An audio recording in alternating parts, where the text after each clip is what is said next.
Preoccupano i nuovi focolai in Cina e Corea del Sud. In Germania si teme una seconda ondata. In Francia i primi rientri in classe. Da Parigi la corrispondente Nicoletta Manzione.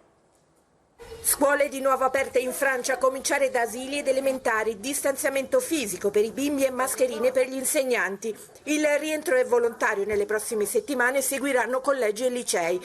Prosegue con prudenza la fase 2 in tutto il paese, ma ieri aperitivo affollato e senza mascherine a Canal Saint-Martin a Parigi. La polizia interviene e il prefetto vieta la vendita di alcol sul lungo Senna. In Europa si procede a piccoli passi con le riaperture. La Spagna impone l'isolamento di 14 giorni per tutti i viaggiatori che entrano nel paese. In Germania gli esperti del Robert Koch Institute avvertono: ci potrebbe essere una nuova ondata di Covid-19. L'indice di contagio potrebbe rimanere superiore ad 1 anche nei prossimi giorni e alcuni Länder attuano misure di contenimento. Dalla Cina preoccupazione per i 17 nuovi casi di contagio dalla fine del lockdown l'8 aprile.